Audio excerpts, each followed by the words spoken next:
नमस्कार। मैं वीके शास्त्री अपने चैनल के माध्यम से आप सभी दर्शकों का बहुत बहुत स्वागत करता हूं। सितंबर माह समाप्त हो चुका है। अक्टूबर 2023 आपके लिए नई खुशियां, नया सवेरा, नई आशाएं और नए सपने लेकर आ रहा है।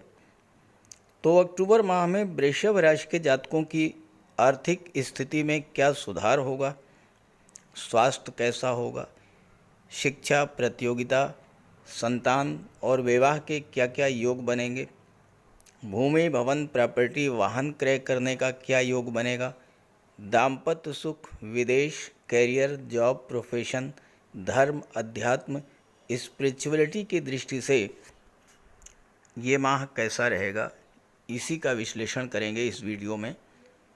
ये विश्लेषण आपकी चंद्र राशि के आधार पर किया जा रहा है, यानी चंद्रमा आपकी जन्म कुंडली में जिस राशि में गोचर कर रहा है वही आपकी चंद्र राशि है और उसी के आधार पर इस वीडियो को आप समझिएगा। जहाँ तक उपायों की बात है, उपायों पर एक वीडियो अलग से अपलोड कर दिया है, उसका लिंक दे रहा हूँ डिस्क्रिप्शन बॉक्स में, वहाँ से आप देख लीजिएगा। इस वीडियो में उपायों को समाहित नहीं किया जा सकता है क्योंकि वीडियो बहुत बड़ा हो जाएगा। तो ये है वृषभ राशि के जातकों की कुंडली।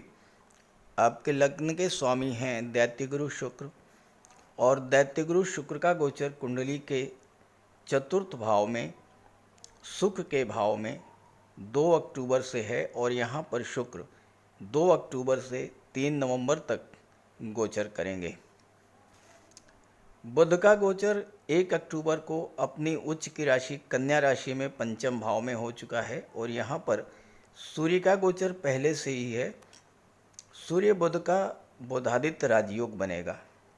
इसके बाद सूर्य और बुध दोनों ही राशि परिवर्तन करेंगे। सूर्य 18 अक्टूबर को और बुध 19 अक्टूबर को कुंडली के छठे भाव में गोचर करेंगे और यहाँ पर मंगल जो कि 3 अक्टूबर से गोचर कर रहे हैं, सूर्य, बुध और मंगल का त्रिग्रही योग बनेगा। और चूंकि केतु पहले से ही हैं तो कुंडली के सप्तम भाव में चतुर्ग्रही योग बनेगा। शनि दशम भाव में गोचर कर रहे हैं और यहाँ पर शश महापुरुष राजयोग का निर्माण कर रहे हैं।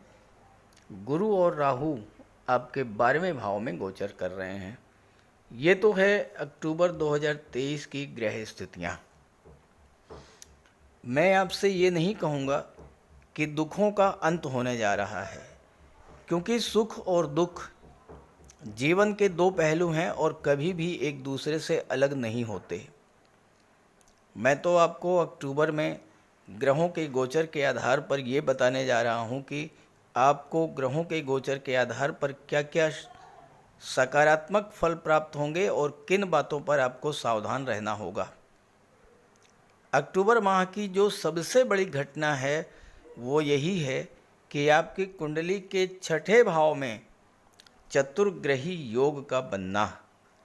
जब 4 ग्रह एक ही भाव में गोचर करेंगे तो जिस भाव में गोचर कर रहे हैं, जिस भाव पर दृष्टि डाल रहे हैं, जिन जिन भाव के स्वामी हैं, उन सभी का फल प्रदान करेंगे। तो चलिए बात करते हैं एक एक बिंदु पर विस्तार से। किसी भी जातक की कुंडली में सबसे ज़्यादा प्रभाव होता है लग्न के स्वामी का और उसके बाद भाग्य के स्वामी का। तो पहले लग्न के स्वामी की बात कर लेते हैं। आपके लग्न के स्वामी हैं दैत्यगुरु शुक्र और शुक्र 2 अक्टूबर को कुंडली के चतुर्थ भाव सुख भाव में गोचर कर चुके हैं और 3 नवंबर तक चतुर्थ भाव में ही गोचर करेंगे। शुक्र भौतिक सुख सुविधाओं के ग्रह हैं, शुक्र सौंदर्य और आकर्षण के ग्रह हैं, शुक्र लव और रोमांस के ग्रह हैं और चौथा भाव जो होता है ये भौतिक सुख सुविधाओं का, माता का, मातृभूमि का, भूमि भवन प्रॉपर्टी का और आपकी मानसिक शांति का होता है। यहाँ पर शुक्र सूर्य की राशि में गोचर कर रहे हैं। सूर्य जो कि राजा हैं, राजा की राशि में गोचर करते हुए शुक्र आपको राजसी वैभव, राजसी सुख प्रदान करेंगे। चौथा भाव भूमि भवन प्रॉपर्टी का होता है।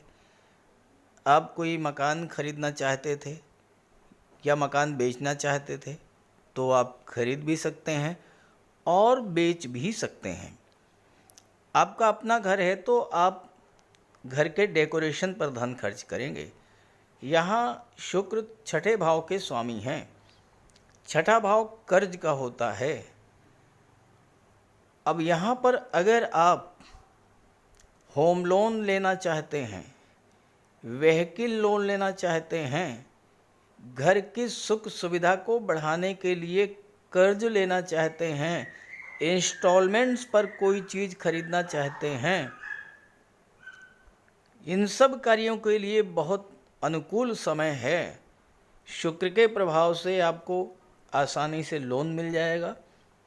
आप वाहन खरीद सकते हैं, कोई प्लाट खरीद सकते हैं, बना बनाया मकान खरीद सकते हैं, या अपने मकान का विस्तार कर सकते हैं, या मकान बनवाना चाहते हैं तो बनवा भी सकते हैं, क्योंकि शनि की दृष्टि चौथे भाव पर पड़ रही है। शनि निर्माण के कारक होते हैं। इस समय आपका जो भी खर्च होगा वो ज़्यादातर सुख सुविधा के साधनों पर होगा। अगर आप महिला हैं तो आप ऑर्नामेंट, ज्वेलरी, आभूषण, डिज़ाइनर ड्रेसेज, इन सब चीज़ों पर धन खर्च करेंगे। घर में सुख सुविधा को बढ़ाने वाले साधन आप लगवा सकते हैं, एसी, एलईडी वगैरह। नया वाहन या नया घर खरीदने का भी योग बनेगा। माता का स्वास्थ्य भी अच्छा रहेगा। माता से धन भी प्राप्त होगा और माता का स्नेह भी प्राप्त होगा। परिवारजनों के साथ आपके जो रिलेशंस थे उनमें सुधार आएगा। सामाजिक संबंध आपके अच्छे होंगे।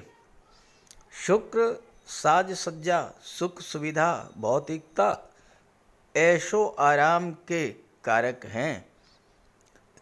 इस गोचर काल में आप कहीं बाहर घूमने भी जा सकते हैं।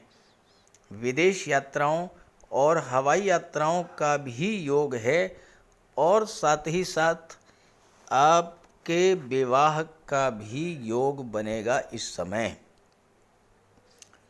शुक्र की दृष्टि कुंडली के दशम भाव पर पड़ेगी।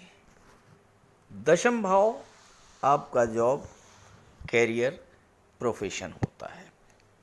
यहाँ देखिए शुक्र जो हैं छठे भाव का संबंध दशम से बना रहे हैं, लग्न का संबंध दशम भाव से बना रहे हैं, और शुक्र का ये जो गोचर है ये छात्रों के लिए, विशेष करके अक्टूबर का माह, वो छात्र जो कि सरकारी नौकरी की तलाश कर रहे हैं उनके लिए विशेष शुभ है, क्योंकि पंचम भाव में सूर्य बुध का बुधादित्य राजयोग बन रहा है, और पंचम भाव शिक्षा और संतान को शो करता है। छठा भाव नौकरी का होता है, और छठे भाव में सूर्य, बुध और मंगल तीन ग्रह जब गोचर कर रहे हैं और इनका संबंध दशम से बन रहा है, तो ऐसे में इस समय सरकारी नौकरी प्राप्त करने का बहुत अच्छा योग बन रहा है। चाहे आप शासन प्रशासन, राजनीति के क्षेत्र में, न्यायिक सेवा, विदेश सेवा में जाना चाहते हों, चाहे आप banking sector, IT sector, education sector में जाना चाहते हों, कम्युनिकेशन या मैनेजमेंट के क्षेत्र में जाना चाहते हों, या डिफेंस सर्विसेज में, मेडिकल सर्विसेज में, इंजीनियरिंग और टेक्नोलॉजी के क्षेत्र में जाना चाहते हैं, या आप फायर रिलेटेड एरियाज़ में काम करना चाहते हैं, हर क्षेत्र के कारक ग्रह जो हैं वो कुंडली के छठे भाव में गोचर कर रहे हैं। तो इस समय आपके लिए गोल्डन चांस इसको आप कह सकते हैं। जब चार चार ग्रह किसी एक भाव को प्रभावित करें तो उस भाव के फल तो मिलने ही हैं। वो छठा भाव नौकरी का है, कंपटीशन का है। अब यहाँ पर सूर्य और बुध जैसे ग्रह जब गोचर करेंगे तो कोई भी कंपटीशन, किसी भी तरह की कंपटीशन वो आपके लिए मुश्किल नहीं होगी। कंपटीशन चाहे नौकरी के क्षेत्र में हो, चाहे व्यापार के क्षेत्र में हो, हर क्षेत्र में आपको सफलता मिलेगी। सूर्य और बुध जो कि ग्रहों के राजा, ग्रहों के सेनापति और ग्रहों के युवराज, तीन तीन ग्रह जब छठे भाव में बैठे हैं तो कैसे नहीं मिलेगी नौकरी। अब ये बात अलग है कि आपकी जन्म कुंडली में ही सूर्य, बुध या मंगल बहुत खराब स्थिति में हो, तो उसके लिए फिर आप उपाय कीजिएगा, क्योंकि उपायों का भी प्रावधान इसीलिए किया गया है, उपायों की व्यवस्था इसीलिए की गई है। उपाय करेंगे तो सफलता मिलेगी। अब दशम पर शुक्र की दृष्टि जब पड़ेगी, शुक्र अत्यंत शुभ सौम्य ग्रह हैं, शुक्र प्रेम के ग्रह हैं, शुक्र आकर्षण के ग्रह हैं, तो दशम भाव में आपके कार्य क्षेत्र में कार्य करने का बहुत अच्छा माहौल मिलेगा। कल तक जो लोग आपसे ईर्ष्या रखते थे, आपको नीचा दिखाने का प्रयास करते थे, आपके विरुद्ध षड्यंत्र कर रहे थे, आपके विरुद्ध बांस के कान भरते थे, पॉलिटिक्स करते थे, वो सभी आपके व्यक्तित्व, आपकी वाणी, आपके व्यवहार के वशीभूत हो करके आपको सपोर्ट करेंगे। बॉस का, सहयोगियों का सपोर्ट मिलेगा और आप अपने लक्ष्य को प्राप्त करेंगे। कार्यस्थल पर आपके मान सम्मान में वृद्धि होगी और आपको इसका लाभ भी प्राप्त होगा। अब आइए बात करते हैं भाग्येश के बारे में, जो कि हैं शनिदेव। आपके भाग्य के स्वामी, भाग्य के कारक शनिदेव हैं। नवम के स्वामी होकर के दशम में गोचर कर रहे हैं। शनि इस समय वक्री अवस्था में गोचर कर रहे हैं और वक्री अवस्था में शनि एक भाव पीछे यानी भाग्य के भाव का भी फल प्रदान करेंगे। अब शनि तो कर्म के कारक होते हैं और लाभ के कारक होते हैं, और आपकी कुंडली में देवगुरु 12वें भाव में बैठे हुए हैं, देवगुरु भी वक्री हैं, तो लाभ के भाव का भी फल देंगे। शनि की दृष्टि गुरु पर 12वें भाव पर, तो दशम का 12वें से संबंध बन रहा है, भाग्य का एकादश से, नवम से एकादश का संबंध बन रहा है। शनि कर्म के कारक हैं और लाभ के कारक हैं और भाग्य का फल देंगे। भाग्य का संबंध लाभ से बन रहा है, तो इस समय आपको अपने कार्य क्षेत्र से लाभ की प्राप्ति होगी। आप जो भी कार्य कर रहे हैं, हालांकि शनि से रिलेटेड कार्य अगर आप कर रहे हैं या शुक्र से रिलेटेड कार्य कर रहे हैं, चूँकि आपके राशि के स्वामी शुक्र हैं, तो आप कला के क्षेत्र में होंगे या सौंदर्य को बढ़ाने वाली चीज़ों का व्यापार व्यवसाय या महिलाओं से संबंधित चीज़ों का व्यापार व्यवसाय आप कर रहे होंगे राशि के अनुसार। तो शुक्र की दृष्टि दशम पर और शनि यहाँ पर शश महापुरुष राजयोग बना रहे हैं। वो इस तरह का राजयोग है जो कि 30 साल के बाद आपकी कुंडली में बना है और अगले 30 साल बाद ही आपकी कुंडली में ये राजयोग बनेगा। तो अगर आप शनि से संबंधित रखते हैं या शुक्र से संबंधित रियल एस्टेट का काम करते हैं, प्रॉपर्टी डीलिंग, कंस्ट्रक्शन का कार्य करते हैं, बिल्डर हैं, आर्किटेक्ट हैं, बिल्डिंग मटेरियल सप्लायर हैं, तो आपके लिए कार्य क्षेत्र में बहुत बड़ी उन्नति देखने को मिलेगी। और सबसे बड़ी बात यह है कि आप अपने कार्य क्षेत्र का विस्तार विदेश तक करेंगे। और भाग्य का संबंध लाभ से बन रहा है, तो आपको भाग्य के सपोर्ट से आपको इस समय हर तरह का लाभ मिलेगा। आप जो भी कार्य कर रहे होंगे, ये कोई ज़रूरी नहीं कि आप शुक्र से संबंधित या शनि से संबंधित कार्य ही कर रहे हों, किसी भी क्षेत्र में होंगे। शनि वो ग्रह हैं जो कि जब शश राजयोग बनाते हैं तो हर क्षेत्र में उच्च स्तर की सफलता प्रदान करते हैं। अभी आपके लिए सौभाग्य की बात है कि आपकी कुंडली में शश राजयोग बना रहे हैं, वो भी दशम भाव में, और 2025 तक बनाएंगे। इस समय में 2025 तक आप अगर वृषभ राशि के हैं, आप अपने कार्य क्षेत्र में जितना ज़्यादा से ज़्यादा लाभ लेना चाहें उतना ज़्यादा से ज़्यादा लाभ आपको शनि प्रदान करेंगे। आप पर ना तो शनि की ढैया चल रही है, ना 7.5 चल रही है, और शनि आपके लिए शश राजयोग बना रहे हैं, तो इस गोचर का तो आपको पूरा पूरा लाभ लेना चाहिए। जहाँ तक देवगुरु बृहस्पति की बात करें, देवगुरु बृहस्पति 12वें भाव में बैठे हुए हैं, तो आपको विदेश जाने का प्रबल योग बन रहा है। 4 ग्रहों की दृष्टि 12वें भाव पर पड़ रही है। गुरु की दृष्टि सूर्य, मंगल, बुध, केतु पर पड़ रही है, तो इनके शुभ प्रभाव में गुरु वृद्धि करेंगे, विदेश जाने का योग बनेगा, विदेश यात्राएं करेंगे, विदेश में सेटल होंगे। और शनि निर्माण के कारक हैं, 4थे भाव पर दृष्टि डाल रहे हैं, विदेश में आप अपना मकान भी बना सकते हैं। गुरु अष्टम भाव के स्वामी हैं, गुरु की दृष्टि भी अष्टम पर पड़ रही है, तो गुरु की दृष्टि जब अष्टम भाव पर पड़ती है तो आपको ईश्वरीय मदद मिलती है, दैवी सपोर्ट मिलता है, और ये समय आपके लिए बहुत अच्छा है। बस एक युति ऐसी है जिससे थोड़ा आपको सावधान रहना पड़ेगा, उसके बारे में बात कर लेते हैं, और वो है मंगल और केतु की युति। मंगल और केतु की युति 16 नवंबर तक बनेगी आपकी कुंडली के 6ठे भाव में।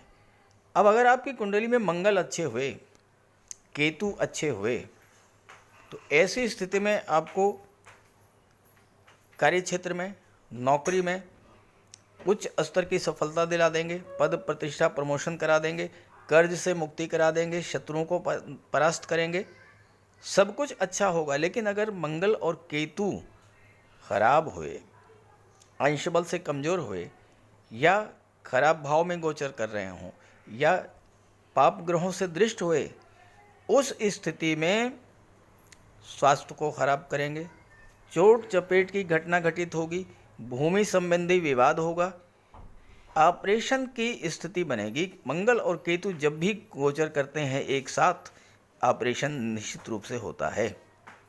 संतान की चिंता बढ़ेगी, मित्रों का सहयोग नहीं मिलेगा, साझेदारी में खटपट हो सकती है, अचानक से अशुभ घटनाएं घटित होंगी, कार्यक्षेत्र में आपके विरुद्ध पॉलिटिक्स होगी, आपको नीचा दिखाने का प्रयास किया जाएगा, और आपकी मानसिक चिंता बढ़ेगी।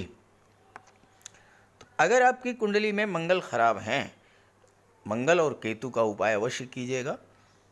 उपायों को लेकर एक वीडियो अपलोड कर दिया है, उसका लिंक दे रहा हूँ, वहाँ से आप देख लीजिएगा।